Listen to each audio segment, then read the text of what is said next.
आधुनिक भारत का चित्रण प्रस्तुत करूंगा। कृपया ध्यान पूर्वक सुने और मुझे आशीर्वाद प्रदान करें। जननी जन्मभूमिश्च स्वर्गादपि गरीयसी। जननी और जन्मभूमि स्वर्ग से भी बढ़कर महान है। भारत के कण कण में व्यापक गौरव गान हमारा है। हम आर्य भाषी, आर्यावर्त हमारा है। अंकित है इतिहास हमारा त्याग पूर्ण बलिदानों से। कौन नहीं है जग में परिचित आर्य वीर बलवानों से। पर इतिहास हमारे से अब हमने किया किनारा है। हम आर्य भाषी, आर्यावर्त हमारा है। राष्ट्रकवि मैथिली शरण गुप्त जी भी प्राचीन भारत का चित्रण करते हैं। भगवान की भवभूतियों का यह प्रथम भंडार है। विधि ने किया नर सृष्टि का पहले यही विस्तार है। यह पुण्य भूमि प्रसिद्ध है, इसके निवासी आर्य हैं। विद्या कला कौशल्य सबके जो प्रथम आचार्य हैं। पहले हमारा देश पूरे विश्व में विश्व गुरु के नाम से प्रसिद्ध था और आज देखिए इसकी दुर्दशा क्या हो गई है। भारत कहो तो आज तुम क्या हो, वही भारत अहो। हे पुण्य भूमि कहाँ गई वह तुम्हारी श्री कहो। हम कौन थे क्या हो गए और अभी क्या होंगे अभी। आओ विचारे सोच के ये समस्याएं सभी। दुर्देव पीड़ित जो पुराने चिन्ह कुछ कुछ रह गए। देखो न जाने भाव कितने व्यक्त करते हैं नए।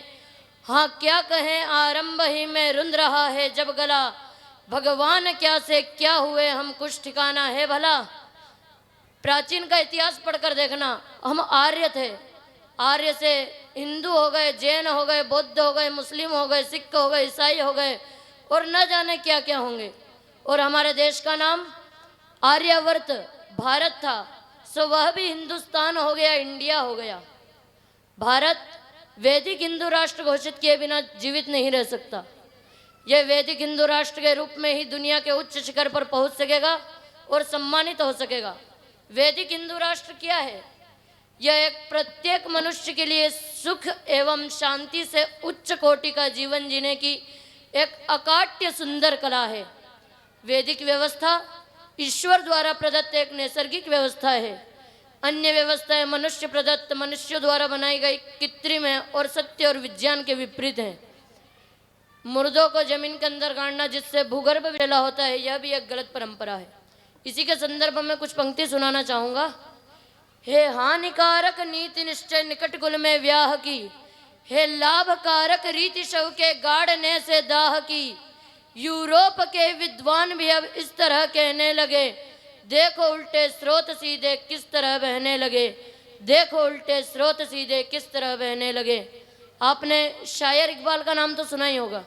शायर इकबाल का परिवार भी कश्मीरी पंडित था और उन्होंने कश्मीरी पंडितों से प्रार्थना भी की थी कि हम पुनः अपने हिंदू धर्म में लौटना चाहते हैं, किंतु उन्हें पुनः हिंदू बनाने से मना कर दिया। जो इकबाल कभी राष्ट्रभक्ति के गीत गाया करता था, सारे जहां से अच्छा हिंदुस्तान हमारा। हम बुलबुलें हैं इसकी यह गुलिस्तां हमारा। महजब नहीं सिखाता आपस में वैर रखना। हिंदू हैं हम वतन है सारा जहां हमारा। हिंदू हैं हम वतन है सारा जहां हमारा। लेकिन जब उसी इकबाल पर मुल्लों मौलवियों का महजबी रंग चढ़ा तो उसी इकबाल ने चौथी पंक्ति बदल दी और वो कहता है मुस्लिम है हम वतन है सारा जहां हमारा। देखिए, जो इकबाल भी कभी राष्ट्रभक्ति के तराने छेड़ता था, आज वही इकबाल कट्टर मुस्लिम बन गया और उसने पाकिस्तान बनवाने में बहुत बड़ा रोल अदा किया। पाकिस्तान का निर्माता जिन्ना भी हिंदू परिवार का था, उसके दादा ने मजबूरी में आकर धर्म परिवर्तन किया था। बादशाह अकबर ने भी बिरबल से हिंदू धर्म में दीक्षित होने की प्रार्थना की थी, किंतु उन्हें हिंदू काशी के पंडितों ने उन्हें हिंदू बनाने से मना कर दिया। काश उस समय महर्षि देव दयानंद होते तो हमारे सामने ये पाकिस्तान रूपी जहर नहीं होता।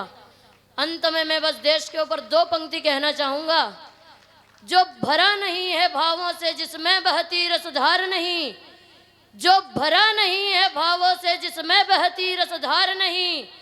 वह हृदय नहीं वह पत्थर है जिसमें स्वदेश का प्यार नहीं। वह हृदय नहीं वह पत्थर है जिसमें स्वदेश का प्यार नहीं। इति ओम शम। बहुत ही सुंदर ब्रह्मचारी।